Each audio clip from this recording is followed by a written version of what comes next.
जय श्री कृष्ण। दंडवत प्रणाम। मैं ईशा दृष्टि सतीश दादा गुरु कैवल्यवासी तपस्विनी भामाताई जी अमृत श्री गोपाल कृष्ण मंदिर मानव राजेश्वर तामसा तालुका दगांव जिला नांदेड़ महाराष्ट्र से सबसे पहले मैं द्वारकाधीश गोपाल कृष्ण भगवान जी के चरणों में सादर दंडवत प्रणाम करता हूँ। विद्या गुरुवर आदरणीय श्रद्धेय तड़को निवासी बाबा जी को ही दंडवत प्रणाम। तामसा निवासी गुरुवर दादाजी को ही दंडवत प्रणाम। अमृत प्रवर्तक और राजस्थान के ग्रुप के माध्यम से देश विदेश में जो कथा सुनते हैं उन सभी को मेरे देश से कृष्ण दंडवत प्रणाम। आज हम कथा में सुनेंगे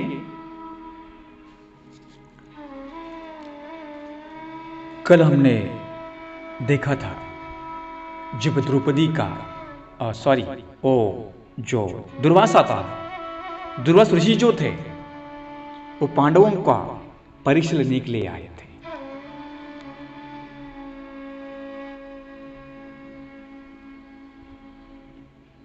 दुर्योधन का जो डाव था दुर्वासा पर पलट गया। एक बात याद रखना, जीव कोई भी तकलीफ देने की कोशिश करे, अगर कोई आदमी हो कितना भी तकलीफ देने की कोशिश करे, एक बात याद रखना, अगर ईश्वर सहायता में मिलती है, अगर भगवान की कृपा दृष्टि हमारे पर बनी रहती है तो हमारा कुछ कह नहीं सकता। ये उदाहरण हमें दुर्वास के चरित्र से मिलता है। चक्रवर्ती महाराज ने पांडवों को जो संकट आया था वो निवारण करके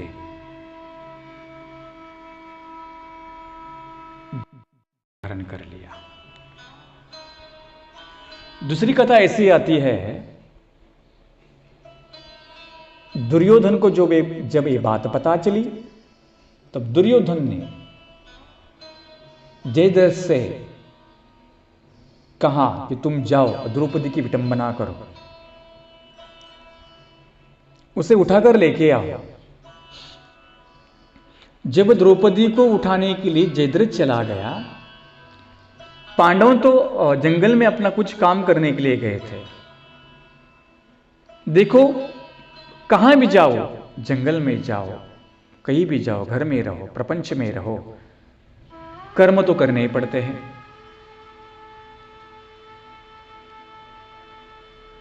जीव ऐसा है कर्म के बिना रहता ही नहीं है। पांडव कुछ काम करने के लिए अपने वो जंगल में चले गए। द्रौपदी वहां अकेले दिन भर में अकेली रहती थी, लेकिन जब वो अकेली रहती थी तब वो भगवत चिंतन करती थी। अपना कुछ काम करने के बाद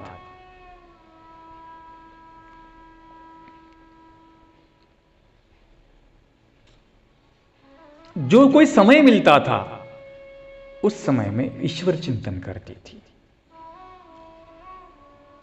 देखो हमने भी जीवन में एक बात याद रखनी चाहिए, जब हमें समय मिले तभी हमने ईश्वर का श्री कृष्ण नाम का चिंतन करना चाहिए, कृष्ण नाम की माला जपनी चाहिए।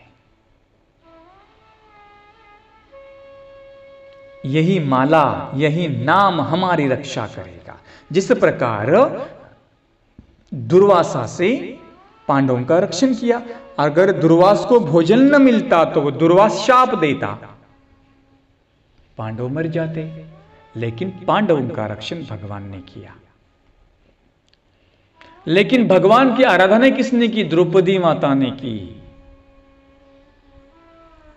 वहां भी संकट रक्षण किया। दूसरी बार यहां जयद्रथ द्रौपदी को उठाने के लिए आया, तब चक्रवर्ती महाराज ने जयद्रथ का जो रथ था वो हस्तिनापुर की ओर जाने नहीं दिया।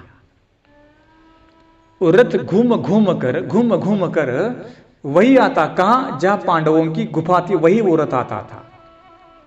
यानी चक्रवर्ती महाराज ने जयद्रथ का जो रथ था उसे मोहित कर दिया, उसे संभ्रम पैदा कर दिया। पांडव वहां चले आए, पांडवों ने देखा ये जयद्रथ कहां लेके जाए द्रौपदी को। तब पांडवों ने जयद्रथ की विटंबना की, यानी उसका मुंडन किया, और मुंडन करने के बाद उसे छोड़ दिया, उसे दास बना दिया। लेकिन युधिष्ठिर महाराज न्यायप्रिय थे, उसने जयद्रथ को दासत्व से मुक्त कर उन्हें छोड़ दिया। इस प्रकार ये लीला, ये जो कथा आती है आगे हम देखेंगे। एक बार दुर्योधन को गंधर्व लोगों ने पकड़ लिया। जब दुर्योधन को गंधर्व लोगों ने पकड़ लिया, क्योंकि एक गंधर्व की एक स्त्री थी, वो दुर्योधन ने उसे अत्याचार करने का प्रयास किया। ये गंधर्व को जब बात पता चली, उन्हें उससे मृत्यु दंड देने के लिए उसे ले गए। जब ये बात युधिष्ठिर को पता चली, युधिष्ठिर ने भीम और अर्जुन से आज्ञा की, जाओ दुर्योधन को बचाओ। देखो युधिष्ठिर राजा कैसा न्यायप्रिय था। दुर्योधन ने भी उन्हें 12 वर्ष के वनवास के लिए भेज दिया, तो भी अपने वो धर्म नहीं छोड़ा।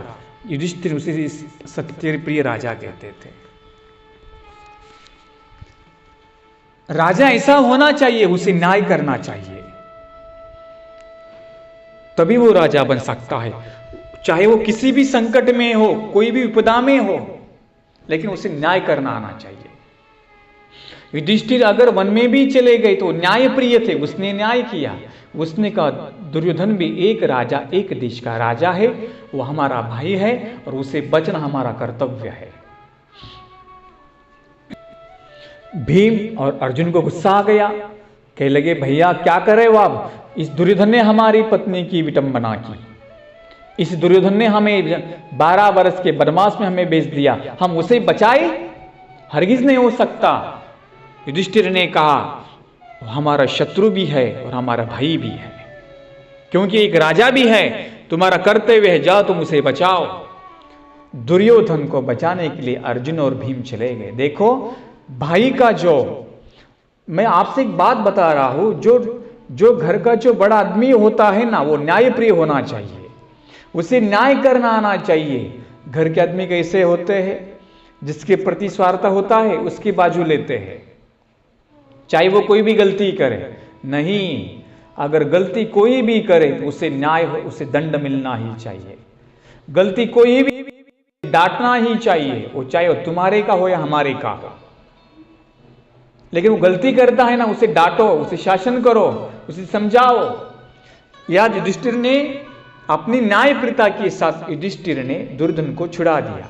गंधर्वों से कहा वो हमारा भाई है। वो गंधर्व कहने लगे तुम कैसे भाई हो? वो महान युधिष्ठिर राजा, इसने द्रौपदी की विटंबना की तो भी उसे माफ कर दिया, हम माफ नहीं करेंगे, हम उसे मृत्युदंड देंगे। युधिष्ठिर और भीम अर्जुन कहते हैं गंधर्व जी तुम्हारी बात सही है, लेकिन हमें महाराज की आज्ञा है, महाराज की आज्ञा का पालन हमें करना पड़ेगा। अगर तुम दुर्योधन को नहीं छोड़ दोगे तो हमारे से युद्ध करो। उसने कहा ठीक है महाराज।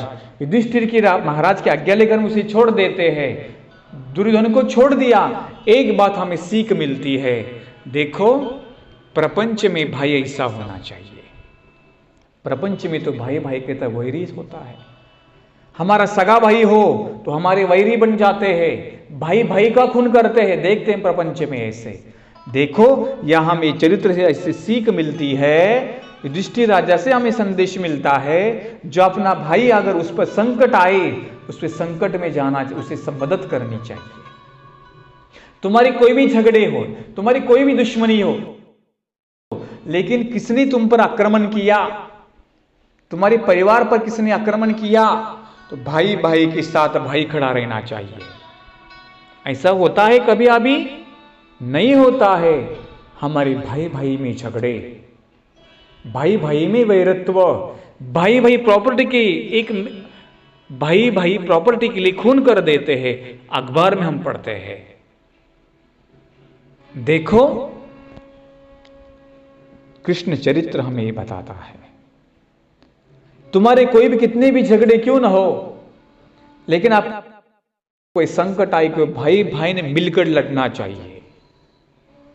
हमारे धर्म के लिए कोई अगर धर्म पर कोई संकट आए तो हमने और उसका सामना करना चाहिए। एक संदेश हमें मिलता है, इस प्रकार दुर्योधन को गंधर्वों के चुंगल से छुड़ाकर उसे छोड़ दिया। गंधर्वों ने युधिष्ठिर राजा से कहने के बाद उसे जीवन दान दे दिया। उसके बाद पांडव जो थे वो अपने वनवास पूरा कर रहे थे, लेकिन पांडवों को पता था ये दुर्योधन जितना जो सीधा नहीं है, बहुत टेढ़ा है, ये कुछ न कुछ तो करेगा ही, हमारा राज्य देगा ही नहीं। इसलिए पांडवों ने युद्ध की तैयारी करने की अपनी योजना बनाई, यानी उसकी तैयारी शुरुआत की है। अर्जुन देव ने इंद्रनील तप पर पर्वत पर तप किया, इंद्र प्रकट हो गए। अर्जुन देव की तीर्थ यात्रा का प्रारंभ हो गया। शस्त्र एकत्रित करने के लिए वो यात्रा करने लगा। इंद्र के पास चला गया, उसने वहां तपश्चर्या की, इंद्र प्रकट हो गया। अर्जुन देव ने इंद्र से कहा, मैंने तप किया है, मुझे आपसे, आप प्रकट हो गए हैं, मुझे आपसे कुछ शस्त्र चाहिए। ऐसे शस्त्र मुझे चाहिए जो भीष्म और द्रोण का घात कर सके, ऐसी शस्त्र मुझे चाहिए। इंद्र ने कहा, वो मेरे पास नहीं है, वो महादेव के पास है। देखो, देवता ऐसी होती है, अगर देवता के पास है तो वो देती है, नहीं हो तो बताती है मेरे पास नहीं है। कितना भी तप करो, ये अर्जुन ने कितनी तपश्चर्या की थी, 3 साल तप करने के बाद इंद्र प्रकट हो गया। लेकिन प्रकट होने के बाद जब मांगने लगा तब कहा मेरे पास कुछ नहीं है, तुम क्या करो, महादेव की तपश्चर्या करो।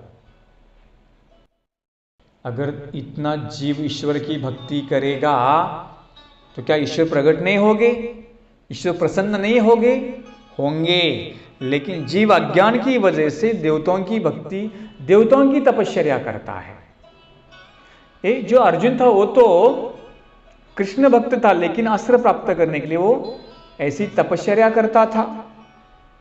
उसने कहा महादेव के पास चले जाओ।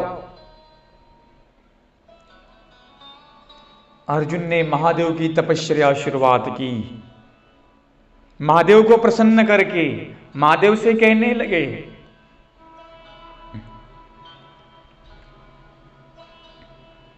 महादेव में, अब अर्जुन में बहुत भयंकर युद्ध हो गया। महादेव परीक्षा ले रहे थे अर्जुन की, और युद्ध करते करते अर्जुन ने महादेव को पराभव किया। अर्जुन ने कहा, आप कोई सामान्य नहीं हो, आप प्रकट हो जाओ।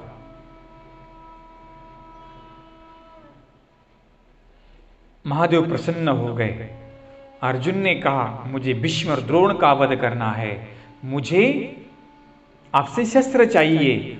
महादेव ने प्रकट होकर अंबपात और पाशुपात, ये 2 शस्त्रे अर्जुन को दे दी।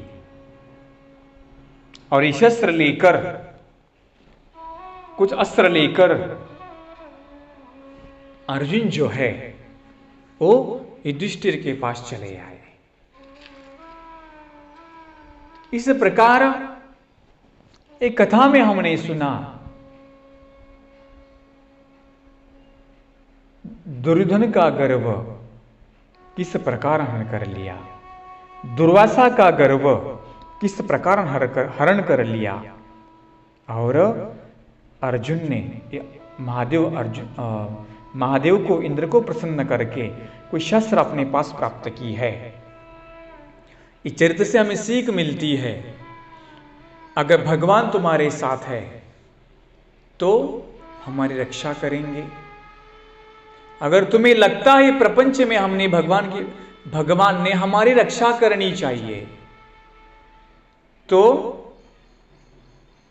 कृष्ण कथा सुनो, कृष्ण का चरित्र सुनो ही नहीं, अनुकरण करने का प्रयास करो और भगवान को शरण जाने का प्रयास करो। ईश्वर को शरण जाओगे, कुछ न कुछ सहायता मिलेगी, कुछ न कुछ तुम्हें मिलेगा। ये बात सही है। इसलिए इस चरित्र में आज हमने दुर्वासा का गर्व और दुर्योधन को जो गर्व हुआ था मैं ही बड़ा हूं, लेकिन उसका गर्व हरण कर दिया, गंधर्वों से बचा लिया, वो तो लज्जित हो गया और अपने राज्य में चला गया। इसलिए जीवन में गर्व नहीं करना। भगवान जिसके साथ है उसका कुछ कोई नहीं कर सकता। दोनों उदाहरण मैंने तुम सामने रखे, एक द्रौपदी और एक पांडव। हमें भी वैसा बनना है, वैसा ही हमें चिंतन करना है। एक बात याद रखना, इतना ही कहता हूं। जय श्री कृष्ण, दंडवत प्रणाम।